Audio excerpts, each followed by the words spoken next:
Amém, irmãos. Pai do Senhor, irmãos, vou ficar de pé. Abra sua Bíblia em Atos capítulo 11. Oh, Jesus. Atos 11. Oh, Deus.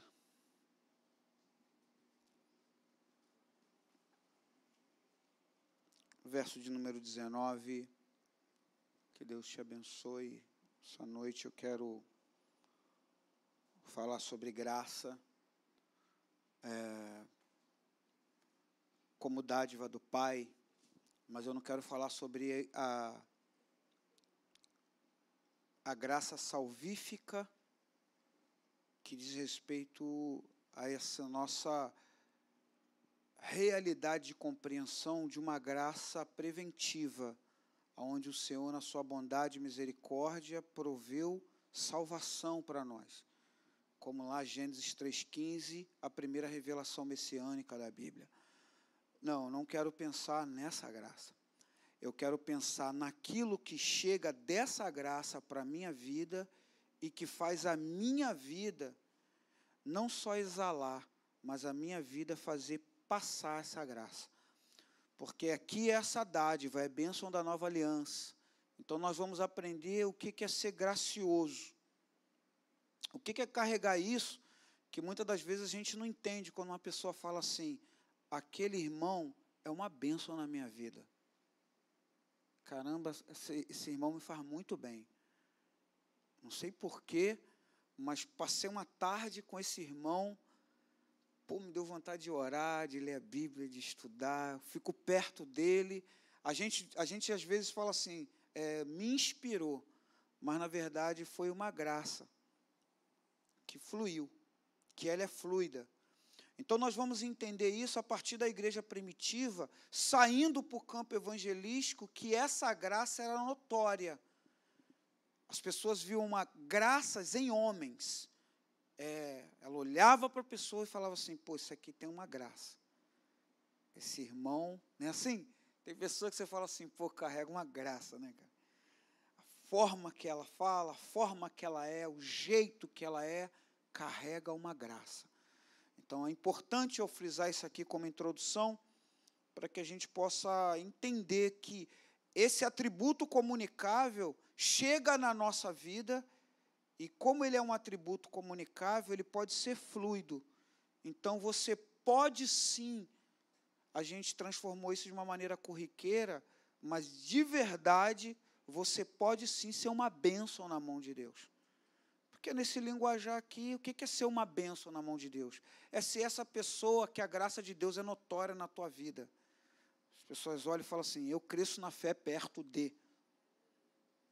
Perto de você eu cresço na fé. Eu não viro um monopólio do saber do homem. Perto de você eu aprendo a olhar para Cristo. Você é uma bênção. Isso aqui é real. E a gente vai olhar aqui, então a igreja está perseguida, já estou aqui no meu pano de fundo, e aí a gente vê essa jornada intensa de uma igreja indo pregando, e aí um homem chega num determinado lugar e ele vê que há uma graça. E ele vê essa graça estar nas pessoas. Palavra do Senhor, verso 19. Ora, os que foram dispersos pela perseguição, desencadeada pela morte de Estevão, caminharam até a Fenícia, Chipre e Antioquia, não pregando a ninguém a palavra, senão somente aos judeus. Havia, porém, entre eles alguns de Chipre e de Cirene, os quais, entrando em Antioquia, falaram aos gregos, anunciando o Senhor Jesus. A mão do Senhor era com eles. Presta atenção. E grande número de pessoas creu e se converteu ao Senhor. E chegou a notícia dessas coisas aos ouvidos da igreja em Jerusalém. E enviaram a Barnabé a Antioquia. Quando ele chegou, o que aconteceu? Viu a graça de Deus, se alegrou e exortou todos a que permanecessem no Senhor com todo o seu coração. Era homem de bem, cheio do Espírito Santo e de fé, E muita gente se uniu ao Senhor. Partiu então Barnabé para Tarso, à procura de Saulo, e tendo achado, o levou para Antioquia. Por um ano inteiro se reuniram naquela igreja e ensinaram muita gente. Em Antioquia, os discípulos pela primeira vez foram chamados de quê? De cristãos. Espírito do Senhor, alarga o nosso entendimento, ajuda-nos, Senhor, para que seja simples e tão maravilhoso, para que o versículo do Salmo 119 se cumpra, que a exposição da Tua palavra venha dar luz e entendimento aos simples nessa noite. No nome poderoso de Jesus, amém. Pode se assentar. Eu não posso pensar nessa noite sobre uma dádiva sobre mim, simplesmente que graça é essa questão salvífica. A graça salvífica, ela vai nos mostrar a cruz, nos mostrar esse amor que jorra da cruz do Calvário, vai nos mostrar de uma maneira clara um exercício lindo e maravilhoso da misericórdia do Senhor, da bondade do Senhor, da graça do Senhor, um favor que é para mim e para você, os imerecidos. Eu não quero pensar nessa graça. Essa graça é compreendida para nós como aquilo que são os favores imerecidos. Quando a gente fala de graça, a gente tem que falar que isso tudo é opcional. Como Deus é santo, tudo que Ele faz e age está dentro do critério dele santo. Então, na semana passada falamos de misericórdia. Você sabe que a misericórdia trata com o homem a nível de miséria. Vimos sofrimento, vimos desgraça, vimos tristeza, vimos vários aspectos da miséria, do homem como aquele que é um miserável. Entendemos por que foi assim. Quando nós falamos de graça, nós vamos ver que a graça sempre trata com a culpa. Então, se eu pensar em graça salvífica, eu vou pensar em um Deus amoroso tendo misericórdia de um pecador, amando o pecador. O que eu quero pensar com você é que há uma graça que é comunicada a mim. Eu entrego a vida a Cristo, aonde abundou o pecado, o que acontece? Esse superabundar de graça não é só um resgate. Esse superabundar de graça é uma realidade fluida na minha vida, tão impactante, que Paulo chama isso de viver em novidade de vida. Paulo chama isso de servir a Deus em novidade de espírito. Paulo chama isso de você viver como uma nova criatura, de uma maneira tal que as coisas velhas e tudo se fez novo. Então, o que eu vou fazer com você nessa noite é organizar o assunto, porque quando as coisas estão organizadas, é mais fácil de você pôr em prática. Então, eu quero olhar uma coisa com você, Efésios capítulo de número 2, para que você entenda que a salvação chega em você e ela não esgota. Ela tem ainda mais. Ela tem mais coisa para a nossa vida. E isso daqui é o que é esse comunicar. Uma graça que é comunicada a mim porque eu estou debaixo da graça. Então, eu preciso olhar isso, Efésios capítulo 2. Fica tranquilo, no final a gente volta em Atos. Efésios 2. Quem já leu Efésios capítulo 2, levanta as mãos aqui, só para ver se eu ganhei tempo. Beleza. Então, vamos lá. Vou ler rápido, então, certo? Vou ler do 1 ao 10. Eu quero que você preste atenção, vou tentar ler de uma maneira compreensível, explicativa para você na própria leitura, e eu vou focar o verso 10, porque ele vai dizer que eu fui salvo, e agora eu sou uma nova criatura para. Então, agora eu tenho todo um subsídio, uma capacitação para viver. Palavra do Senhor. Ele vos vivificou, estando vós mortos nos vossos delitos e pecados, nos quais andaste outrora segundo o curso desse mundo, segundo o príncipe do poder do ar, do espírito que agora opera nos filhos da desobediência. Entre eles todos nós também antes andávamos, nos desejos da nossa carne, fazendo a vontade da carne e dos pensamentos.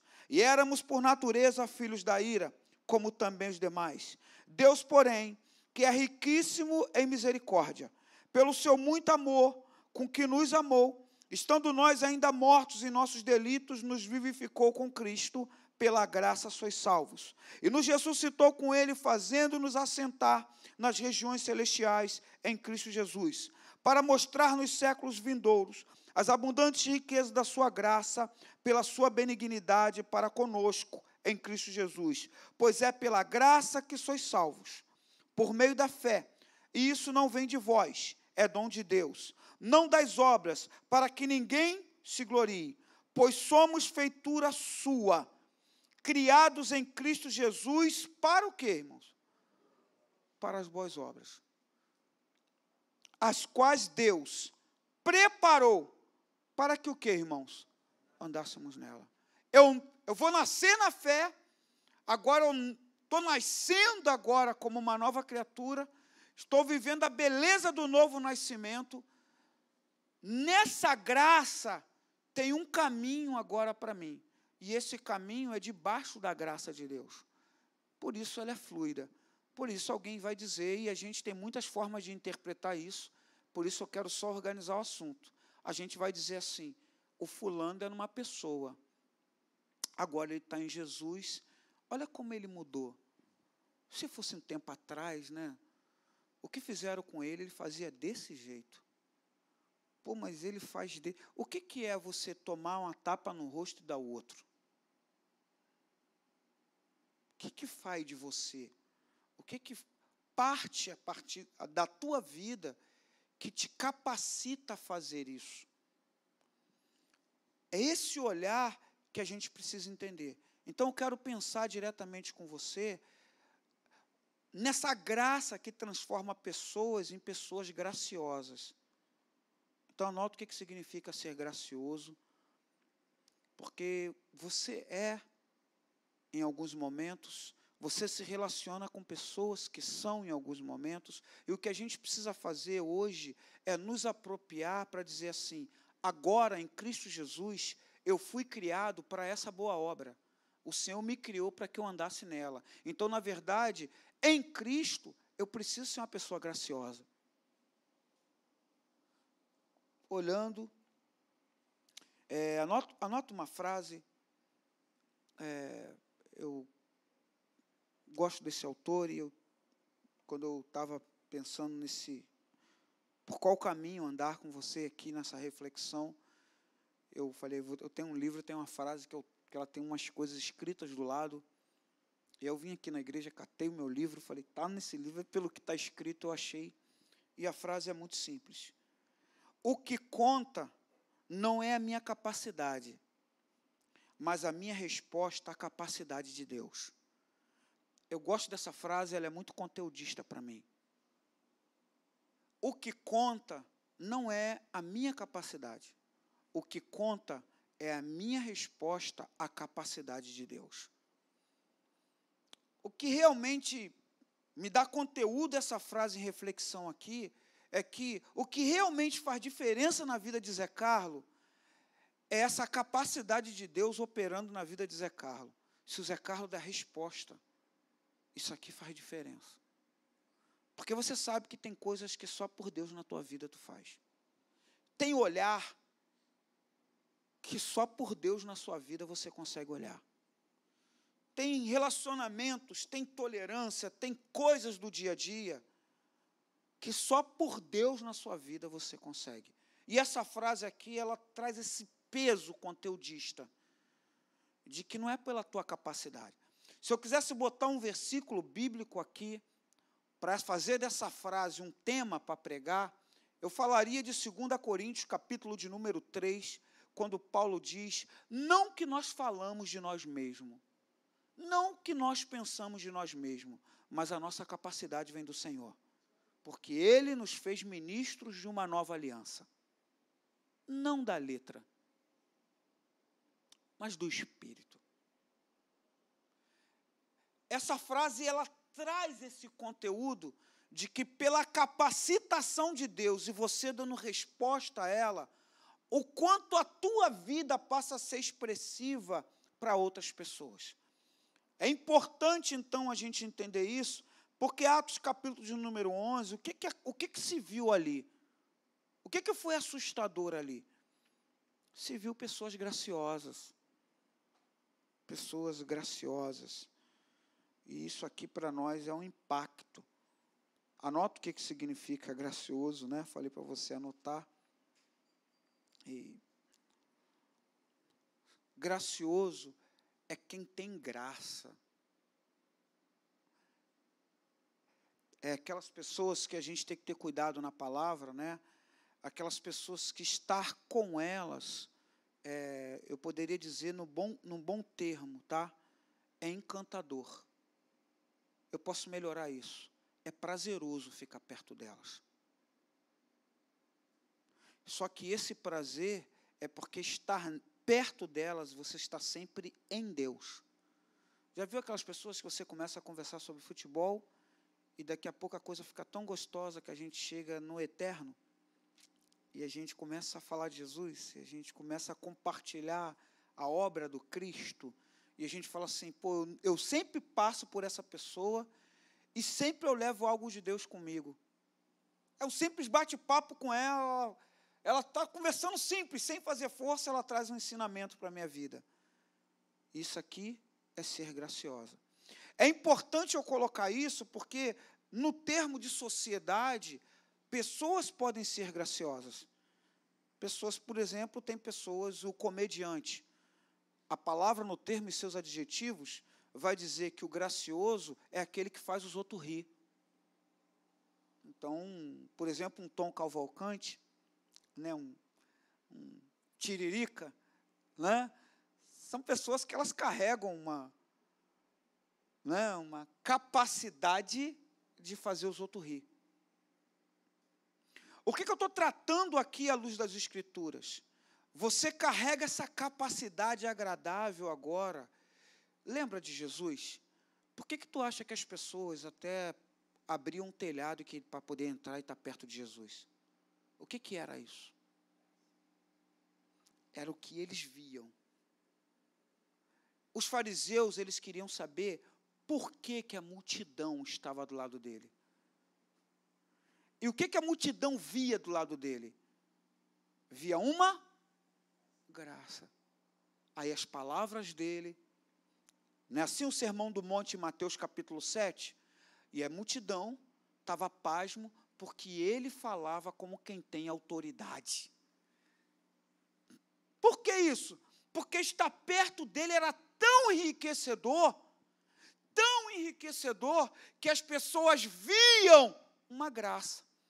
Não tem pessoas assim, irmão? Porque ser gracioso é ser gentil, é ser alguém que faz no bom senso.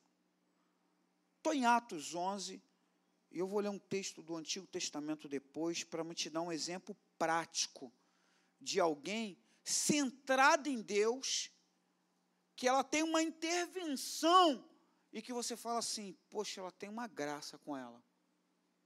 Ela impede uma guerra. E é uma mulher. Ela impede um momento sangrento, que ia haver derramamento de sangue mesmo.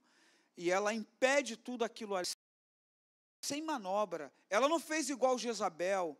Lembra? Jezabel, ela tumultua tudo, e quando está vindo Jeú com a sua espada, o que Jezabel faz? Sobe no telhado, pinta o rosto, bota a roupa sensual e tenta seduzir Jeú. Ela não apazigua uma batalha mostrando sensualidade como Jezabel. Ela apazigua uma batalha simplesmente sendo amorosa. E aí você vê assim nitidamente. Quando você estuda sobre essa mulher, todos os... Se a tua fonte de pesquisa foi a internet, tu botar o nome dela, talvez você pegue coisas lá. Sempre o nome dela está atrelado à reconciliação, à gentileza, a bom senso, a ser apaziguador, a ser pacificador. Quem é essa mulher? É uma mulher cheia de... As Escrituras a reconhecem como alguém que carrega uma graça. As Escrituras, então, tem um monte de exemplo bíblico. Eu vou trazer uma mulher e vou trazer num contexto ímpar, só para você olhar e falar assim, eu nunca tinha pensado nela. Porque você já, provavelmente, você está pensando, me ouvindo e pensando, e você já está caçando os teus personagens bíblicos preferidos, e você fala assim, Paulo era duro de palavras. Não era duro porque ele não sabia falar, ele era duro porque ele era confrontador. Mas aonde Paulo estava, as pessoas queriam ouvir Paulo. Lembra do rapaz que subiu em cima da árvore, caiu, quebrou o pescoço, Paulo orou, ressuscitou. Quem leu já isso, né? Por que as pessoas ficaram até de madrugada? Lembra? Paulo pegou 6 horas, as pessoas lá na madrugada ouvindo Paulo. Por que ouvir Paulo 6 horas? Porque como é que uma pessoa te toma tanta atenção assim e você fica se alimentando? O que essa pessoa tem? Uma graça. E você identifica isso nela. Quando eu olho essa dádiva do Pai, já que é um atributo comunicável, e eu vejo assim, todos nós aqui podemos manifestar isso. Só a falta de conhecimento é que nos impede de fazer. Com um conhecimento, básico que seja, é só você dizer, Senhor, manifesta a tua graça na minha vida. Tem um texto assim, a palavra branda acalma o quê? Senhor, traz a tua graça aqui, para que a palavra branda acalme o furor. Foi isso que manifestou na vida dela. Atos 11, só para mim ir para lá, que tu já está perguntando assim, pastor, quem é essa mulher? Fala logo, logo. Prestem em Atos 11. O que acontece aqui? Eu vou ler para ter mais entendimento.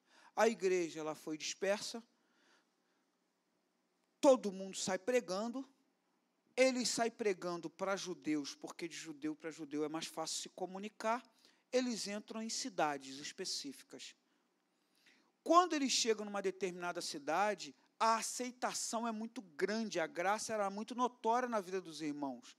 Quando lá em Jerusalém, que estavam os apóstolos, que era a base doutrinária da igreja, eles tomam conhecimento, eles mandam um supervisor ir lá para ver o que estava acontecendo, para ver se a doutrina estava sendo pregada, para ver se o que eles estavam falando era do Cristo ressurreto. O que acontece quando Barnabé chega lá? Ele vê a graça de Deus na vida deles. É algo tão marcante que Barnabé vai atrás de Paulo, né? E fala assim, a gente tem que ficar lá. Tem uma graça operando lá e ela está fluida na vida das pessoas. Nesse lugar, a vida de pessoas manifestava tanta graça de Deus que nesse lugar, pela primeira vez, os discípulos foram chamados de quê? De cristãos. Que não significa pequenos cristos. Tá certo? Cristo, do hebraico, ungido, Messias. Cristo, Salvador. Se significasse pequenos cristos, nós teríamos que atribuir salvação a homens. Cristão é a revelação do testemunho de caráter transformado. É uma graça fluida. Pode anotar isso e pesquisar. É uma graça fluida. Eles foram chamados de cristãos porque as pessoas viam aquilo que fez uma multidão ficar parada e esquecer a hora de comer, viam neles. Lembra na multiplicação dos pães, não foi isso? Jesus não quis despedir a multidão, porque Jesus falava, já estou muito tempo aqui com fome, vê o que tem para comer aí. Essa pessoa cheia da graça, que as pessoas ficam ali e esquecem a hora de comer, esse caráter manifesto é que se chama de cristãos. Palavra do Senhor. Ora, os que foram dispersos pela perseguição desencadeada pela morte de Estevão, caminharam até a Fenícia, Chipre e Antioquia, não pregando a ninguém a palavra, senão somente aos judeus. Havia, porém, entre eles alguns de Chipre e de Cirene, os quais, entrando em Antioquia, falaram aos gregos, anunciando o Senhor Jesus. Qual é a identificação aí, irmãos? Que é uma identificação desde o Antigo Testamento. A mão do Senhor era com eles. Você vê como é uma linguagem do Antigo Testamento? No Antigo Testamento, quando Deus era manifesto a favor de alguém, sempre se dizia assim, e a mão do Senhor era com eles. Só tu pensar em Raabe, né? Quando Raabe ganha aquele espaço, ela ganha o espaço porque ela ressalta isso. Esse povo aí, a mão do Deus deles é com eles. Era uma indicação clara que a graça do Deus que você serve está sobre você e ela é manifesta. Olha o texto. A mão do Senhor era com eles. E grande número de pessoas creu e se converteu ao quê? Ao Senhor. E chegou a notícia dessas coisas aos ouvidos da igreja em Jerusalém e enviaram Barnabé a Antioquia. Quando ele chegou e viu o que, gente? A graça de Deus. Ele viu pessoas mudadas, querendo viver a nível da mudança que impactou a vida deles. É tão maravilhoso isso, que se tu lê o texto assim, com calma, tu fala assim, por que tem que dar um testemunho de Barnabé? Parece que é para validar aquilo que ele viu. É para dizer assim, ele não se empolgou com êxtase espiritual, porque ele era um cara centrado. Olha o texto. Quando ele chegou e viu a graça de Deus, se alegrou e exortou todos que permanecessem no Senhor com todo o seu coração. Era homem de bem, cheio do Espírito Santo e de fé. E muita gente se uniu ao Senhor. Estou no texto. Partiu então Barnabé para Tarso à procura de Saulo, e tendo-o achado, levou para Antioquia. Por um ano inteiro se reuniram naquela igreja e ensinaram muita gente. Em Antioquia, os discípulos pela primeira vez. Pela primeira vez o quê, irmãos? Foram dizer assim, ele traz o caráter dele. Eles trazem o caráter daqueles que ele prega. O que foi isso? Demorou quanto tempo para esse testemunho nascer, gente? Só você ler as Escrituras. Ler as Escrituras, gente, verso 26. Demorou quanto tempo? Um ano inteiro. Não é uma graça que você identifica, não. Uma permanência, uma continuidade. Não sei se você tem amigos constantes na fé, né? Aqueles amigos assim de falar assim, pô, esse fulano, ele, né? Por mais conversas que a gente teve, eu nunca saí de uma conversa com ele com dificuldade de orar. Perto dele, perto dela, sei lá, eu sempre quero mais Deus. Eu tenho uma sensação que eu posso caminhar mais uma milha. Essas coisas são importantes para nós, e eu quero usar como exemplo Abigail, 1 Samuel capítulo 25. Porque todos concordam. Uma mulher amorosa, maravilhosa, que casou com uma pessoa que era um monstro. Um monstro, um cara perverso. Pelaquela época, pelas posses do marido dela, Nabal, ele comprou o casamento. Só que, olha que coisa linda, a ruindade e a perversidade de Nabal, porque ele é chamado como filho de Belial, não tirou a beleza, a forma graciosa e amorosa de Abigail. Quando Nabal morre, Davi fala assim, eu quero que tu seja minha esposa. Eu vou te ter como minha mulher. Quem é Abigail? A referência de reconciliadora, a referência de uma pessoa amorosa, a referência de uma pessoa apaziguadora. Se você quiser que essa dádiva de Deus se manifeste na tua vida, de hoje em diante, nunca mais tu vai ser um criador de intriga.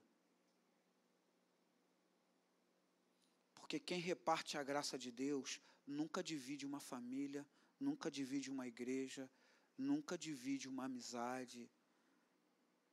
Quem compartilha a graça de Deus carrega um ministério de reconciliação, irmão. Olha como isso está fazendo falta para a gente esse tempo. Foi esse tempo que uma tarde de café roubou a tua adoração. Agora, talvez um bom dia no Zap, seguido com uma mensagenzinha manipuladora, pode ter te transformado no crente seco que você é. Há uma carência de servos de Deus, que a graça de Deus jorre. Não tem irmãos assim? Tem irmãos que a gente fala assim, caramba, cara, não é possível. Mesmo nas piores situações, sempre esse camarada, sempre essa camarada, sempre essa pessoa, ela tem algo de Deus que é um acréscimo. Ela não me subtrai nada, ela só me acrescenta. No não dela, ela me acrescenta.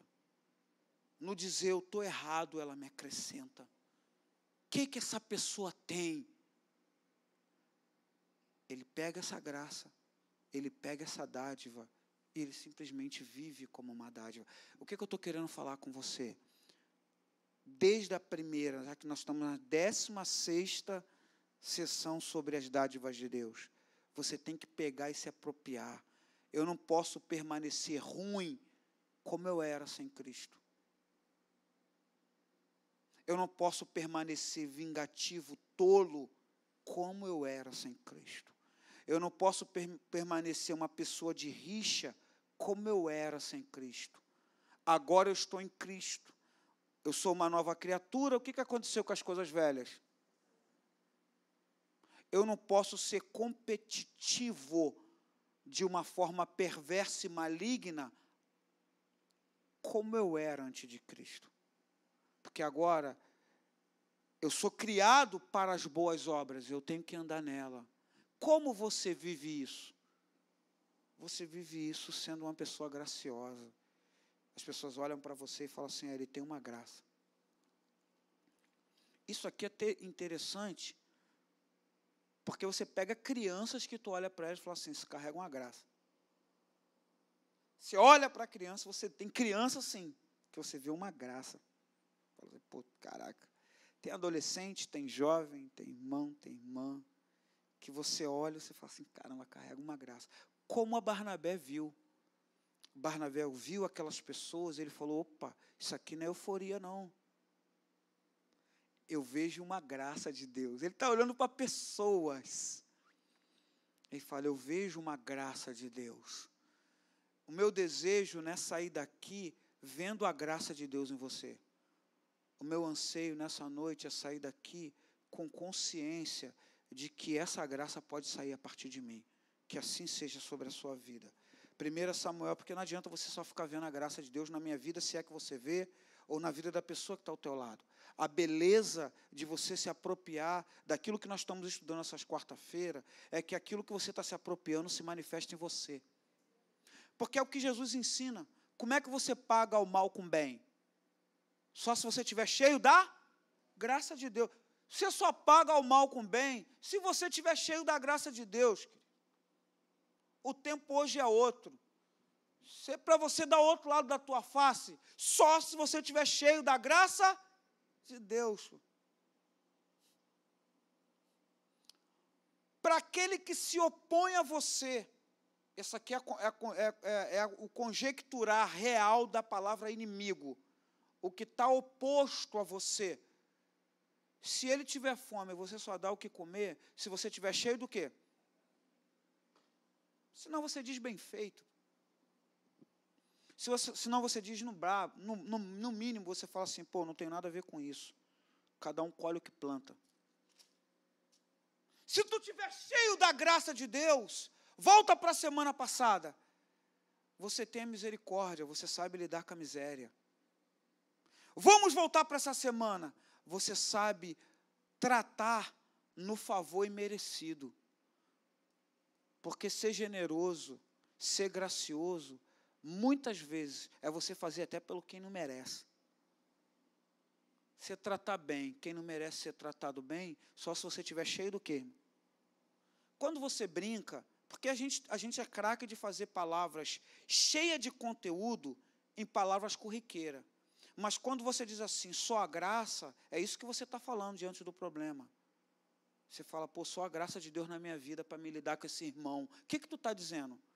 Eu preciso dessa capacitação e dar uma resposta dentro dessa capacitação sobre a minha vida para lidar com esse problema, para lidar com essa forma de agir, para lidar com essa maneira de fazer as coisas. Eu preciso ser cheio da graça de Deus. Eu não vou aprender a contar até 10 com Anderson Silva. Não, pô. Eu quero ser cheia da graça de Deus, pô. Eu vivo um outro contexto de reino, não é assim? Então, estou em 1 Samuel, capítulo 25. Quem já leu 1 Samuel 25? Então, tu preste atenção, eu vou ler tudo. Beleza? Porque um terço só que leu, aí é complicado.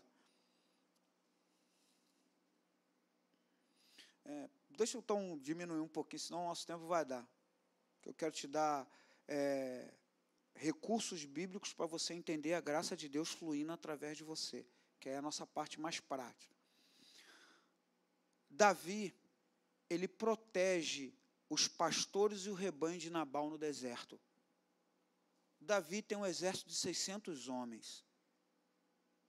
600 homens forjados na guerra no campo da terra árida, no deserto. Homens de guerra. Homens que carregavam a espada e alguns deles tratados como herói. Você sabe que no hebraico a palavra herói significa guerreiros. Então, entre os valentes de Davi, havia 30 que eram chamados de heróis. Guerreiros. Os feitos deles lá em Crônicas é assustador.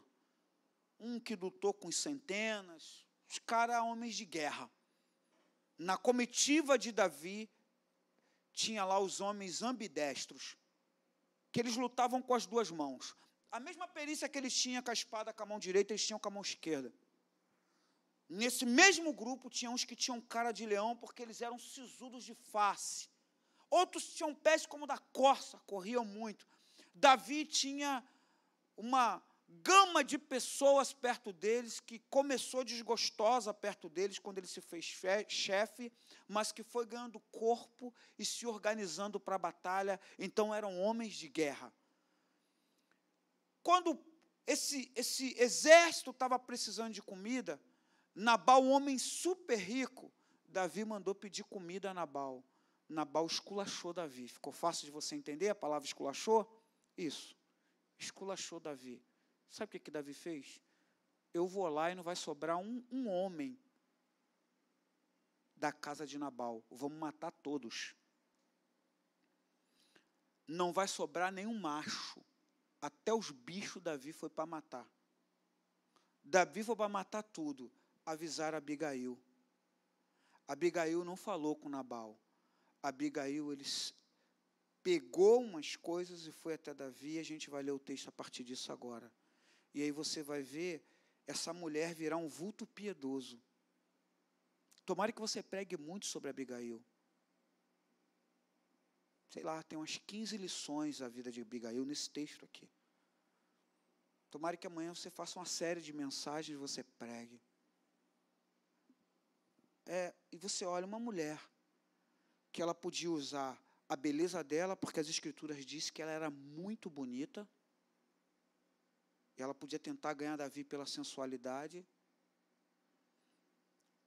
podia tentar ganhar Davi se colocando como objeto, mas não, ela só flui na graça, ela só é graciosa, ela só é uma pessoa amorosa. E Davi deixa claro, não vai ter guerra aqui, não vai ter derramamento de sangue por causa de você. Estou nas Escrituras, verso de número 18, então. Abigail se apressou e tomou 200 pães dos odres de vinho, 2 odres de vinho, 5 ovelhas preparadas, 5 medidas de trigo tostado, 100 cachos de passas e 200 pastas de figos, e o pôs sobre os jumentos, e disse aos seus moços: ide adiante de mim, eu vos seguirei de perto. Mas não declarou nada a seu marido, Nabal. Quando ela, montada num jumento, ia descendo pelo encoberto do monte, Davi e seus homens lhe vinham ao encontro, e ela se encontrou com eles. Davi tinha acabado de dizer: na verdade, que em vão tenho guardado tudo que este possui no deserto, de modo que não lhe faltou de tudo o que lhe pertence. Ele me pagou mal por bem. Davi fala assim: pô, eu protegi o rebanho desse cara, eu protegi os pastores desse cara, eu protegi todos os bens desse cara, e na hora dele me fazer bem, ele preferiu me pagar com mal. Estou no texto. Assim faça Deus aos inimigos de Davi, e outro tanto, se eu deixar até o amanhecer, de tudo que pertence a Nabal, um só do sexo que? Davi falou: que Deus cobre isso. Até o amanhecer, todos os homens vão morrer. Todos vão morrer. Não vai amanhecer o dia sem eu matar todos. Davi é ali para acabar com tudo mesmo. Estou no texto. Vendo Abigail a Davi, apressou-se, desceu do jumento e prostrou-se diante de Davi, inclinando-se à terra, lançou-se a seus pés e disse: ah, Senhor meu, minha seja a culpa, deixa falar a tua serva aos teus ouvidos, e ouve as palavras da tua serva. Meu Senhor, agora não faça este homem de Belial, a saber, Nabal, impressão no seu coração, porque tal é ele. Qual é o seu nome? Nabal é o seu nome, e a loucura está com ele. E eu, tua serva, não vi os moços de meu senhor que enviastes. Agora, meu senhor, tão certo como vive o Senhor e a tua alma, porque o Senhor te impediu de derramares sangue e de te vingares com a tua própria mão. Seja agora como Nabal, os teus inimigos e os que procuram fazer mal ao meu senhor. Aceita agora esse presente que a tua serva trouxe ao meu senhor. Seja ele dado aos moços que seguem o meu senhor. Perdoa a transgressão da tua serva, porque certamente te fará o Senhor reino duradouro a meu Senhor, porque meu Senhor guerreia as guerras do Senhor. Não se ache mal em ti por todos os teus dias. Se alguém se levantar para te perseguir e para procurar tirar a tua vida, então a vida de meu Senhor estará bem segura com os que vivem com o Senhor, o teu Deus. Mas a vida de teus inimigos ele arrojará ao longo, como do côvado de uma funda. Quando o Senhor fizer para o meu Senhor, conforme todo o bem que já tem dito de ti, e te houver estabelecido por líder sobre Israel, então meu Senhor não te será por tropeço, nem por pesar no coração, o sangue que sem causa vieres a derramar, ou de haver feito justiça com as próprias mãos. Quando o Senhor fizer bem a meu Senhor, lembra-te da tua serva.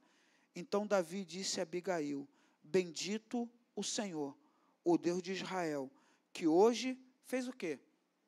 Te enviou ao meu encontro. Estou no texto. Tem pessoas que são extraordinárias. Tem pessoas que elas não alimentam teu ódio, a tua raiva, a tua sede de justiça humana. Tem pessoas que são maravilhosas demais, elas são graciosas. Coisa linda.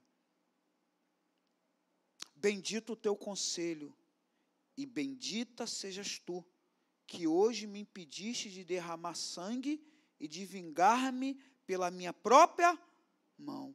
De outra forma, na verdade, tão certo como vive o Senhor, o Deus de Israel, que me impediu de te fazer mal, que se tu não te apressaras e não vieras ao meu encontro, não teria ficado a Nabal até a luz da manhã, nem mesmo que, gente, um menino. Então Davi aceitou das mãos dela o que lhe tinha trazido e lhe disse: sobe em paz à tua casa. Eu dei ouvidos à tua voz e concebi o que, irmãos? Deixa eu te falar uma coisa sobre perdão e desculpa. Toda vez que você pede desculpa, por que você pede desculpa? Você pede desculpa porque aquilo que você fez não foi premeditado e foi sem querer. Então você passou e sem querer você esbarrou no pé de alguém, pisou no calo de alguém. Você fala: opa, me desculpa, essa não era a minha intenção. Todas as vezes que se pede desculpa, se pede porque uma coisa foi feita sem intenção. Mas todas as vezes que se pede perdão porque há culpa. Só se pede perdão quando realmente houve culpa. O que Abigail fez é o que o profeta Jeremias faz, é o que o profeta Isaías faz, é o que o profeta Miqueias faz, é o que o profeta Naum faz. Se coloca como intercessor e fala assim: me perdoa porque nós pecamos contra ti. Ela fala assim: perdão, a tua serva não foi avisada. Ela toma a culpa como se fosse para ela. Isso é graça, irmãos. O que é a graça de Deus? O que foi Jesus na cruz, irmão? Jesus tinha que morrer na cruz, irmão? O que caracteriza a cruz? Ele levou sobre si os nossos graça. O que ela faz? A culpa é minha. Quantas mães é assim? Não tem mães que são interventoras? Não é? O pai quer dar logo um acerto e a mãe intervém. Não tem pais, não tem irmãos que são assim. Né? Está lá a pessoa com conflito, está lá a pessoa passando prova. De hoje em diante, que essa dádiva repouse sobre você, e a próxima vez que você ouvir alguém contar um probleminha de igreja, ao invés de você jogar você jogar lenha no fogo estranho, seja um apaziguador, rapaz. Entenda que a graça de Deus flui do apaziguador. A graça de Deus flui do generoso, do gracioso, do gentil, do que tem bom senso. Há 3 coisas aqui que eu preciso aprender com Abigail. Primeiro é porque ela é apaziguadora. Anota o que significa ser apaziguador. Ser apaziguador é ser reconciliador. Pastor, precisava de uma base bíblica para isso. 2 Coríntios, capítulo de número 5, verso 17 ao 20, vai dizer que Jesus nos deu o ministério de reconciliação. A partir de mim, ninguém pode odiar ministério nenhum. A partir de mim, ninguém odeia líder nenhum. A partir de mim, ninguém fica com raiva de ninguém, rapaz. Eu carrego um ministério de reconciliação. Você consegue colocar teu nome aqui? Em nome de Jesus, se apropria dessa dádiva do Pai e nunca mais, por vingança, você vai denegrir ninguém. Ao invés de denegrir, você seja amoroso, rapaz. Que as pessoas olhem e falam assim: pô, o cara tem tudo para bater, mas ele não bate. De verdade, você tem que ler todo o 1 Samuel 25. Nabal morrer era o maior presente para Abigail. O cara era o capeta, rapaz. Não tem irmã assim que ora e fala: pô, Senhor, prepara e leva. Não é assim? Poxa, eu já tive numa proximidade, num contexto de sepultamento, que os pais morreram, que o pai morreu, Os filhos no sepultamento estavam fazendo festa, rapaz. Porque o cara era ruim. O cara era ruim, rapaz. O cara era ruim. O cara era perverso com os filhos. O dia que o cara morreu, os filhos estavam todos. Os filhos foram no sepultamento para ver se era ele mesmo, cara, no caixão, rapaz. Isso aqui não estou contando história de livro, não. Estou falando isso aqui é verdade. São coisas tristes, mas são verdades. Tem pessoas que a gente olha na nossa humanidade nua e crua e a gente fala assim, poxa, a gente tem um outro coração, a gente não vai falar, já foi tarde, não é assim? Mas que a gente fala assim, poxa, cara, Deus sabe de todas as coisas. Ó, como está oculto em você, olha o riso coletivo. Eu nem contei piada, que eu não sei fazer isso. Está entendendo? Então, Nabal é isso. Abigail é nova, dá a entender que ela é nova, e era muito peculiar nesse tempo, do homem de posse comprar, certo? Ela é bonita, ela é cheia do amor de Deus, uma mulher de temor, porque ela conhece o Senhor de Davi, ela conhecia as promessas de Deus para Davi. Então, uma mulher do temor de Deus. Pô, se Nabal morresse, era a maior vantagem. A descrição de Nabal é, esse cara é um filho de Belial. Nabal significava loucura.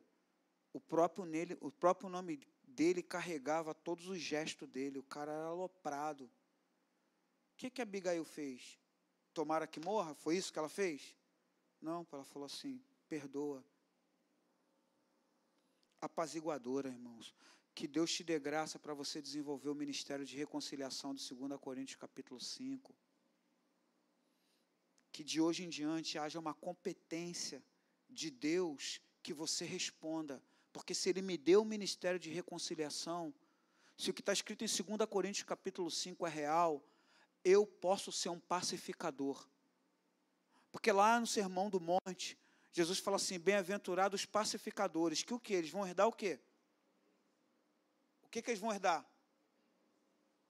Pô, Jesus fala assim, não, é bem-aventurado é os pacificadores. Acho que a vida deles jorra uma graça. Pô. Então, ela é apaziguadora, ela é amorosa, anota o que significa ser amoroso. Uma pessoa amorosa, ela sente e ela se inclina a amar o próximo. Ela é amorosa porque ela dá amor. Né? Muito amorosa. É muito manifesto na vida dela o amor.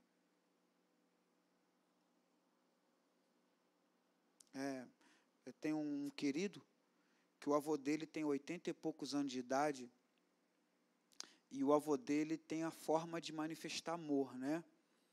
E, por exemplo, quando ele chega lá, o avô faz questão de comprar um determinado tipo de refrigerante, né? E o avô que tem que ir comprar, mesmo ele andando devagarzinho, ele faz questão de comprar para ele beber esse refrigerante. Ele é um homem casado já. O avô dele quase 90 anos de idade, porque essa forma dele manifestar esse lado amoroso. Desde pequeno, agora que ele está perdendo a vitalidade, ele faz questão dele ir comprar. Pode estar sol, pode estar chuva. Ele que tem que ir comprar e trazer esse refrigerante e ele beber. Amor é isso. Ser amoroso é isso. Você sente e você se inclina a amar. Então, você é amoroso. Gestos amorosos. Formas de você manifestar. Né? Ela é sensata. O que significa ser sensato? Ter bom senso, irmão. Agir com equilíbrio.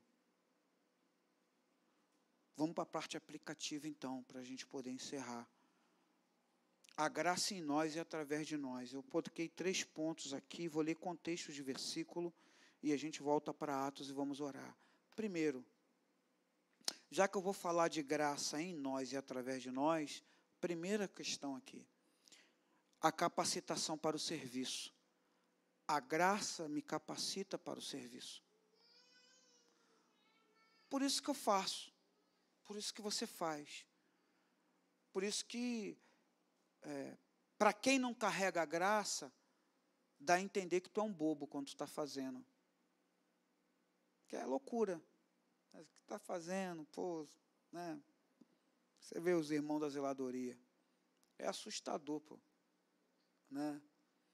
Se você aprender a operar no dom, fica mais gostoso e prazeroso, né? Eu vejo esses irmãos, é assustador, pô. Porque eles vêm aqui no horário que não tem ninguém. 99% das vezes ninguém sabe quem veio. E eles fazem só para Deus ver e você desfrutar, e eu desfrutar. Entendeu? Aí outro dia desse eu estava orando aí, e aí o irmão saiu cedo do trabalho, o irmão veio com a roupa do trabalho, era 5 horas da tarde, quando eu vi, tinha alguém, eu olhei pela câmera, tinha alguém, entrou dentro da igreja, eu falei, ué, caramba. Aí ele veio de capacete com um treco nas costas, pendurado, eu falei, caramba. Aí já fingi que eu estava com uma pistola, fui ver quem era, né? Aí abri a porta e fui olhar quem era, já meio assustado. Aí era o irmão. Falei, cara, quem está falando que 5 horas da tarde? Isso aí deve ter uma semana. Aí ele falou assim, não, sai cedo do trabalho, vim adiantar a zeladoria. Eu falei, mas, pô, tu está trabalhando, o pessoal vai chegar às 7 horas. Ele falou assim, não, pô, mas eu vou adiantando. Vou limpando os banheiros. Você fala, caramba, cara. Há uma capacitação para o serviço. Palavra do Senhor, 1 Coríntios, capítulo de número 3. Marquei Coríntios para ler os exemplos, só para ficar mais prático para você. 1 Coríntios, capítulo 3.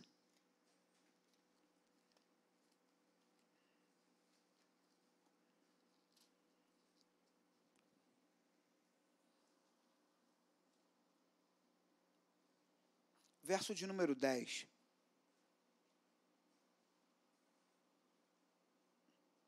Estou dando uma base bíblica, então vou ler direto 10, tá bom? Presta atenção, assim, a declaração e a afirmação de Paulo. Eu vou ler 3 contextos, tá? Quando você pensa em doutrinas, acredita-se que você pode ter uma doutrina bíblica se você tiver 3 contextos que trate o assunto com coerência. Então, eu quero ler 3 contextos que Paulo trata esse assunto sobre a vida dele, para você falar assim, realmente há uma capacitação de Deus para o serviço. Eu recebo uma graça para operar, para servir. Verso de número 10. Segundo a graça de Deus, que o quê, gente? Que me foi dada. Ele está falando da graça que resgatou ele? Ele está falando da fé salvífica, da graça que está ligada à salvífica. Ele está falando da salvação? Não. Ele está falando do que Deus colocou como capacitação sobre a vida dele, e é aquilo que move ele fazer. Segundo a graça de Deus que me foi dada, pus eu, como sábio construtor, o fundamento, e outro edifica sobre ele, mas veja cada um como edifica sobre ele. Capítulo de número 15, verso 1, 1 Coríntios, vou ler um pouquinho mais rápido, por causa do nosso horário aí. 15, 1, vou ler até o verso 11. Ora, irmãos, desejo lembrar-vos o evangelho que vos tenho anunciado, o qual recebestes e no qual permaneceis, pelo qual também sois salvos, se o retendes tal como o anunciei. Se não é, que crestes em vão. Antes de tudo, vos entreguei o que também recebi, que Cristo morreu por nossos pecados, segundo a Escritura, foi sepultado e ressurgiu ao 3º dia, segundo as Escrituras. Em seguida foi visto por Cefas e depois pelos 12. Depois foi visto uma vez por mais de 500 irmãos, dos quais vive ainda a maior parte, mas alguns já morreram. Depois foi visto por Tiago, depois por todos os apóstolos, e por último de todos apareceu também a mim, como a um que nasceu fora do tempo. pois eu sou o menor dos apóstolos, que mesmo não sou digno de ser chamado apóstolo, porque persegui a igreja de Deus. Pela graça de Deus, porém, o que, gente? Fala, eu me tornei essa pessoa aqui pela graça de Deus, que ela está operante na minha vida. Estou no texto. E a sua graça para comigo não foi o quê? Em vão. Antes trabalhei muito mais do que todos eles. Todavia, não eu, mas o que, irmãos? Marca com a caneta esse versículo. Todavia, não eu. Ele não falou assim, eu fiz muita coisa. A graça que opera na minha vida é que faz muita coisa, pô. Pode ler de novo o versículo? Por favor. Pela graça de Deus, porém, sou o que sou, e a sua graça para comigo não foi vã. Antes trabalhei muito, mais do que todos eles. Todavia, não eu, mas a graça de Deus que está comigo. Então, ou seja eu, ou sejam eles, assim pregamos, e assim o quê? Ele fala assim, na verdade, quem faz a obra é quem? É Deus, pô. Lembra da igreja de Coríntios? Tem uma crisezinha lá, uma de Apolo, uma de Ceia, essas coisas de homem que até hoje a gente vê. Show da bobagem. Paulo fala assim, um planta, outro rega, e quem dá crescimento? Senão não tem sentido plantar e regar, gente. O grande sentido é um trabalho conjunto. Paulo fala assim, não eu, mas a graça que opera na minha vida. Que você seja instrumento da graça de Deus. Que você seja um instrumento poderoso da graça de Deus. 2 Coríntios, capítulo 1.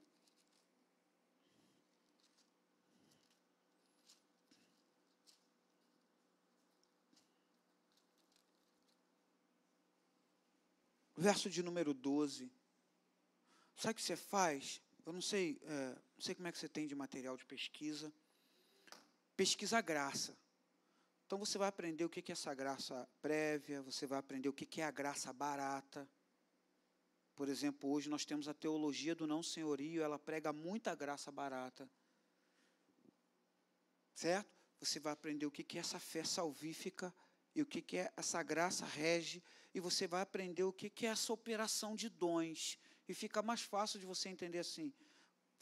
Porque a gente ficou assim, vaso usado, a pessoa que Deus usa, e a gente foi se desclassificando, quando, na verdade, quem é filho de Deus aqui, levanta as mãos.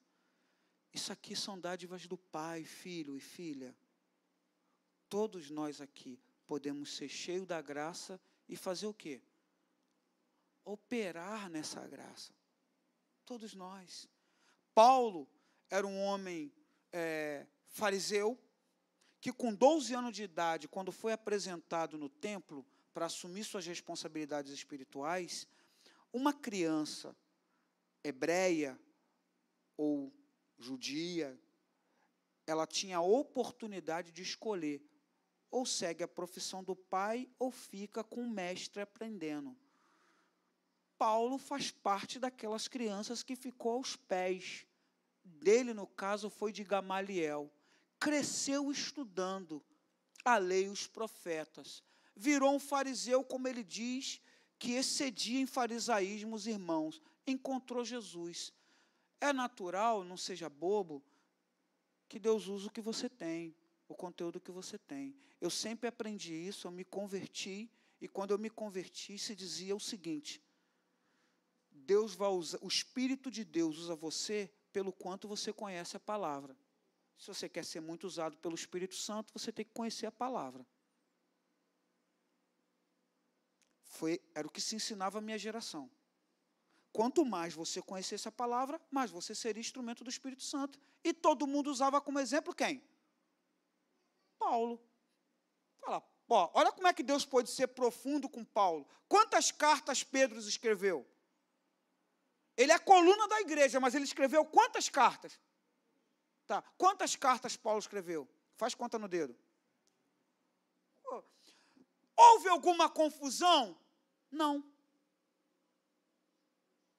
Não. O Espírito Santo não violenta a tua personalidade,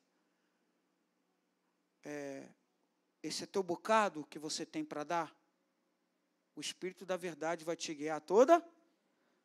Esse teu bocado vai fluir graça. E essa graça vai ser suficiente no teu contexto. Vai ter suficiente no seu contexto. Eu aprendi isso a primeira vez que eu fui enviado para o campo missionário, e a minha classe de escola bíblica dominical era 5 pessoas, naquela ocasião, analfabeta. E eu empaçocado de teologia, saindo do seminário. E aí, minhas primeiras aulas, eu doutrinava a base, era tudo comigo mesmo. Minhas primeiras aulas eu queria falar dos oráculos, as palavras inefáveis. E ninguém lia a Bíblia, porque ninguém sabia ler. Até eu aprender. Aí as pessoas ficavam com medo de me ouvir, não entendia nada. Aí eu tive que aprender tudo sobre fogão, tudo sobre geladeira, porque eu tive que aprender o que Paulo diz assim. Eu falei grego com os gregos. Eu falei de judeu, como judeu para judeus. Com os bárbaros eu falo como. Sabe o que Paulo está dizendo? Eu tive que aprender a falar a mensagem compreensível. O teu eixo é de teólogo? Para que tu quer ser teólogo? Para que tu quer falar como teólogo? O teu eixo, talvez se você só falar a bondade da cruz, já vai jorrar tanta graça que vai haver salvação. Só isso. O resto é palhaçada nossa de homem querendo se mostrar nessa loucura de saber, do saber, porque você sabe que o saber sempre foi uma forma de dominação, desde os processos iniciais colonizatórios. Quem dominava tudo era quem sabia mais. Então, se você assistir um filme chamado O Livro de Eli, qual é a tônica do livro, do filme? Um homem, como doido, ele quer que é o livro. E aí alguém pergunta, depois que morreu um monte de gente, por que você quer tanto esse livro? Ele disse que quem tem esse livro tem o poder. Porque o saber sempre exerceu dominação. Olha como é que você fica intimidado quando você chega perto de alguém que conhece. Né? Eu sou assim com um pedreiro, não conheço nada. Né? O cara é um construtor civil. Ele começa a falar, eu falo, não, o senhor que sabe. Eu fico pequenininho, né? Oh, o saber sobrepõe, pô. Aí essa nossa loucura de poder, a gente quer saber para exercer poder. Ao invés de você ser um instrumento da graça de Deus. Seja um instrumento da graça de Deus. Há uma capacitação para você ser um instrumento. 2 Coríntios capítulo 1, verso 12. Ora, a nossa glória é essa. Presta atenção, coisa linda, irmãos. O testemunho da nossa consciência, de que com simplicidade e sinceridade de Deus, não com sabedoria humana, mas na graça de Deus, temos vivido no mundo e especialmente para... Paulo fala, sinceridade no meu coração, o que eu estou dando graças a Deus é que eu estou me relacionando com você debaixo da graça. Não é com a minha sabedoria humana, é debaixo de uma graça. Opa, que Deus te dê amizades assim, que Deus te dê relacionamentos assim, que você seja uma amizade assim, que você seja um relacionamento assim. Meu segundo ponto aí, vou direto para o terceiro aí. A graça que é fluida, ela não é dada a fins egoístas. Deus não te dá uma graça para você usar de maneira egoísta, para você aparecer. 1 Pedro, abre a sua Bíblia.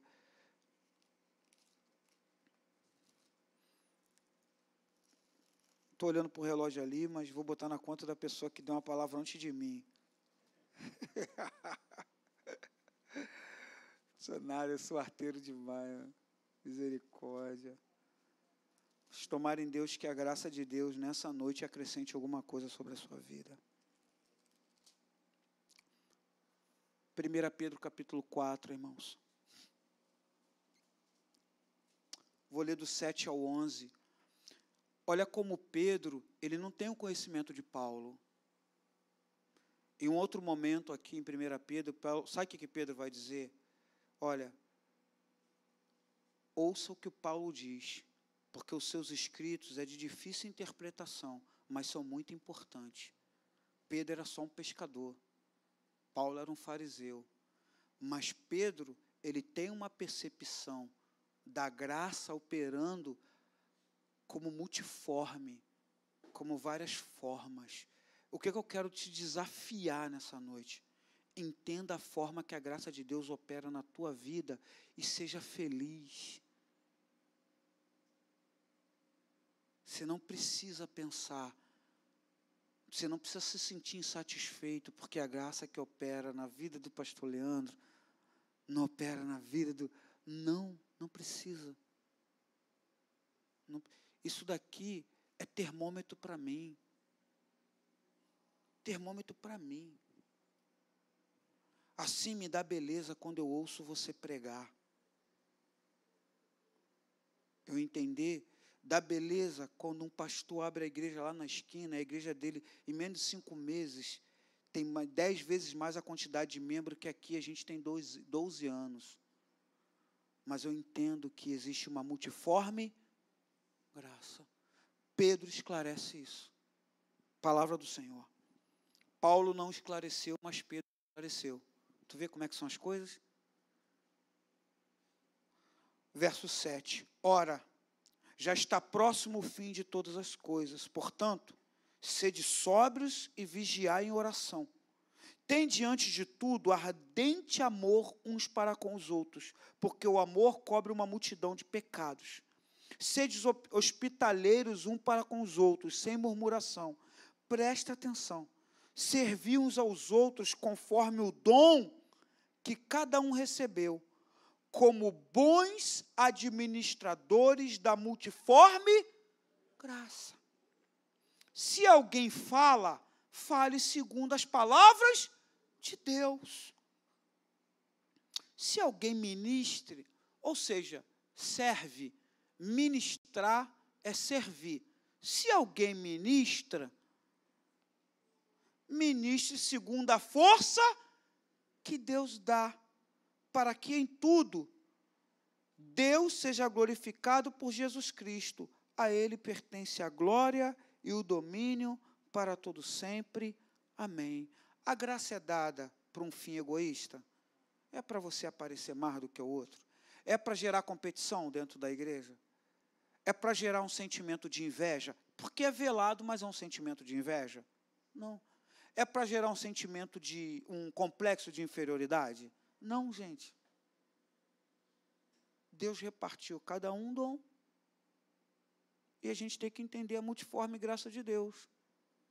Não, às vezes eu vejo os irmãos cantar, eu falo, puxa vida, eu não podia ser completão? Eu já fiz essas orações malucas, Senhor, dá um upgrade, deixa eu aprender a tocar um violão. Entendeu? Pô, mas não dá certo, cara. Para que eu quero aprender a tocar teclado, violão, bateria, baixo? Só para... Como é que eu vou ser igual? Já viu aqueles né?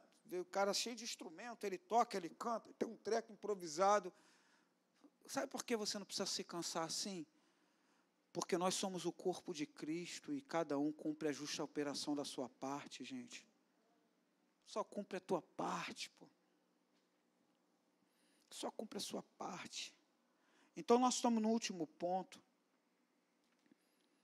Há uma promessa direcionada aos humildes. Eu quero que você entenda essa promessa e a gente vai orar para que essa graça que Atos 11, Barnabé consegue enxergar naquele grupo, que essa graça, quando a gente sair daqui nessa noite, as pessoas consigam. Nós tem um vizinho aqui, que ele é um médico, né? E eu tive a oportunidade de estar numa cerimônia, num sepultamento da família, foi da mãe, e eu que ministrei a palavra sobre o sepultamento. E aí a gente caminhando no cemitério, no final, ele muito choroso, ele falou uma coisa, e marcou a minha vida. E ele falou assim, pastor, eu nunca entrei lá na igreja, mas eu sempre falo com meu irmão, não sei o que tem naquele lugar ali. Eu vejo as pessoas saírem, umas entram no seu carro e vão embora, outras vão a pé, mas eu vejo uma felicidade no rosto daquelas pessoas. O que ele viu? Ele só não sabe identificar. Está todo mundo cansado do dia do trabalho aqui, irmão. Acordei 5 horas da manhã. Está todo mundo fadigado. O que faz depois de uma noite, um dia cansativo, tanta coisa já aconteceu hoje? O que te faz sair daqui? E os outros olhar e falar, pô, talvez ainda vai para casa fazer janta, talvez vai comer um negócio, vai dormir, não sei, vai ter que preparar a roupa de amanhã, o almoço da marmita de amanhã. O que se faz? Uma graça, irmãos. Me faltou tempo para me falar com você de Tito, onde a palavra de Deus diz que a graça nos ensina, ela até nos educa. Meu Deus, você tem que ler mais as Escrituras. 1 Pedro capítulo 5. E eu vou ler o versículo 5. E eu quero que você saiba que existe uma promessa. Entendeu? Eu não vou nem ler Tiago 4 com você, porque Tiago ainda é mais terrível, né? Porque Tiago vai dizer que Deus resiste o soberbo e Ele dá graça aos humildes, mas Tiago vai dizer que Ele ainda dá uma graça maior. Uma graça maior. Então, meu pastor falecido, pastor Julinho, morreu com câncer, né? E meu pastor, ele uma vez chegou na oficina, e ele falou, Zé Carlos,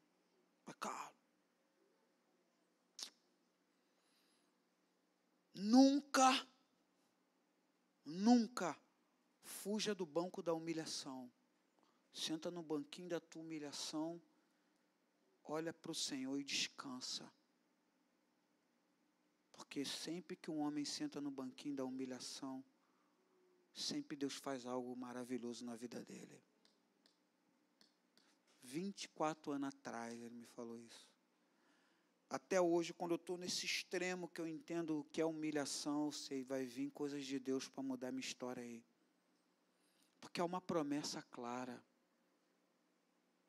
Quando você se humilha, Deus libera uma graça sobre você. Palavra do Senhor. Verso 5. Semelhantemente, vós jovens, sede submissos aos mais velhos. Cingivos todos de humildade uns para com os outros, porque Deus resiste aos soberbos. Mas o que Ele faz com os humildes? Ele dá graça. Pode ler Tiago 4 depois, a gente está na exposição de Tiago aí nos domingos, no culto das 4, ainda estamos no capítulo 1, verso 2 e 3, aí estamos na terceira semana nesses dois versos, mas eu quero que você saiba que Deus dá uma graça ainda maior. Então fica quieto, acalma teu coração, vamos ficar de pé, Atos capítulo 11. Eu vou ler e a gente ora, eu vou deixar você orar e se apropriar, mas eu quero que você entenda assim, faça orações, Senhor, que as pessoas vejam a Tua mão em mim, sobre a minha vida. Que as pessoas vejam a Tua mão sobre a minha vida. E um dia um adolescente, você sabe que eu tenho um monte de Timóteo, né? Eu gosto disso.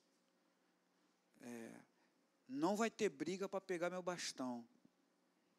Porque vai ter quem pegue meu bastão. Eu entendo isso. Fracasso de toda liderança é você não deixar sucessores.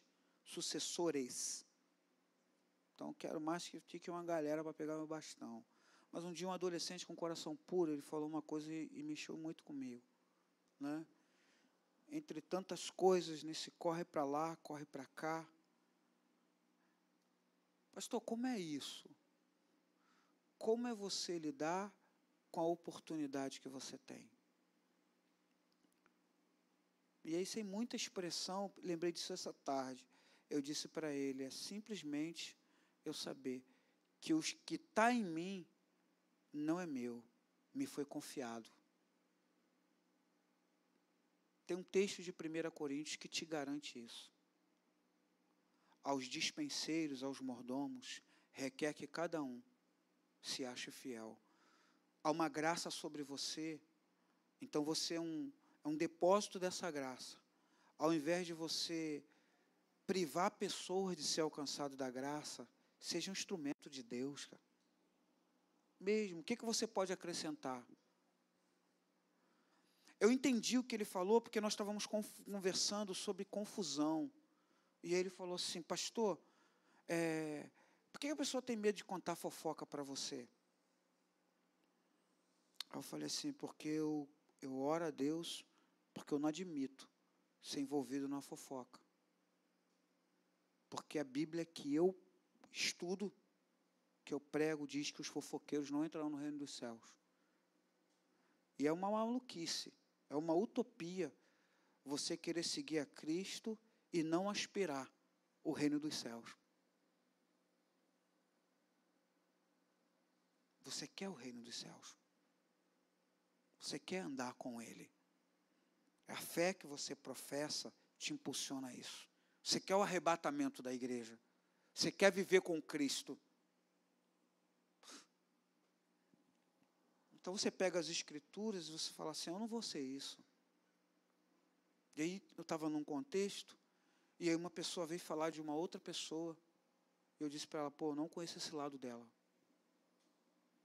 Eu falei sincero assim, eu não conheço esse lado dela. Muitas das vezes eu não sei, não é porque não me faltou discernimento, é porque simplesmente esse tipo de conversa não chega até mim, porque eu não me interesso. O ministério que está sobre a minha vida não é o de separação, é o de reconciliação. Qual o ministério que está sobre a sua vida? Quem tem um ministério aqui, levanta as mãos. Quem tem certeza absoluta que tem um ministério aqui, levanta as mãos. A mão direita, que é a mão do testemunho, mais alto se puder. Beleza. Tem gente que tem dúvida? Abra sua Bíblia em 2 Coríntios, capítulo 5. A igreja, ela tem um ministério em comum. Todas as pessoas que nasceu de novo têm esse ministério. Só é possível você ser um pastor se você exerce esse ministério. Só é possível você ser um diácono, só é possível você ser um evangelista, só é possível você ser um músico, só é possível você fazer coisas na casa de Deus se você exercer esse ministério. Porque ele é o ministério basilar para tudo que você faz na casa de Deus. Então, tudo aquilo que assolou a tua vida, que muitas das vezes faz você se depreciar, que muitas das vezes faz você se sentir um zero à esquerda, achando só eu que não tenho um ministério, que essa mentira do maligno caia por terra na tua vida, em nome de Jesus. Porque o que as Escrituras dizem é que nós que estamos em Cristo, temos um ministério, e ele é o mais bonito deles. Porque se eu for um pastor, e eu não tiver um ministério de reconciliação, eu vou ser uma máquina de destruir vida.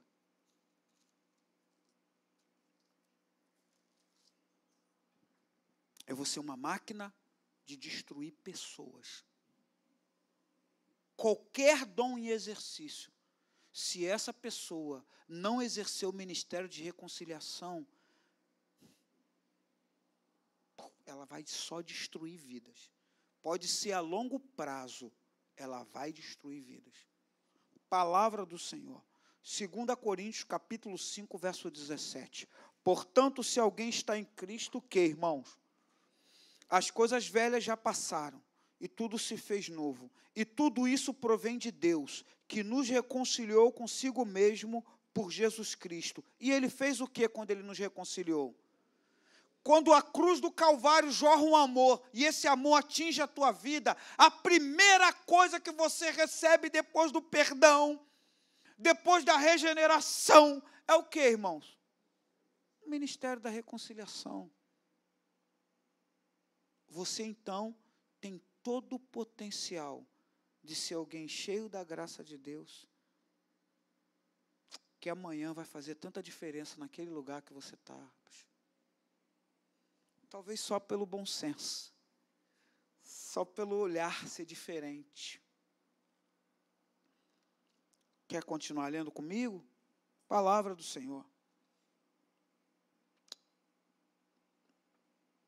Verso 19. Isso é, Deus estava em Cristo reconciliando consigo o mundo, não imputando aos homens os seus pecados. E o que Ele nos confiou, gente? O que é Deus confiar em você a palavra de reconciliação? Ele te dá uma graça, e essa graça ser fluida, correr livremente como uma água sem impedimento. A graça de Deus chega na sua vida e ela é fluida. Ela é fluida.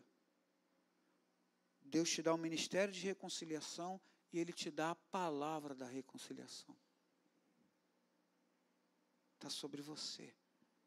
Meu irmão, minha irmã, está sobre nós. Os nossos vizinhos podem ser alcançados pela graça que está sobre a nossa vida. Os nossos familiares. Então, Atos 11, o que Barnabé vê é essa graça fluida, que ele fala, poxa, isso aqui não é uma brincadeira eufórica. Nós não estamos num show pirotécnico, distraído. Não. O Senhor está aqui e eles estão se movendo nele. Porque tem coerência, não é assim? Atos capítulo 17. Nele nós o quê? Vivemos. Nele nós o quê, irmãos? Existimos. Nele nós o quê? Nos movemos. Somos feitura sua. Que o Senhor te abençoe essa noite. Pode orar, irmãos. Pode orar, minha irmã. Que Deus abençoe você. Que a graça de Deus transborde na sua vida. Se por algum motivo ir um pouco mais tarde para casa vai gerar problema na sua casa, eu quero dizer que a graça de Deus seja tão fluida que de você tenha a palavra branda que acalma o furor.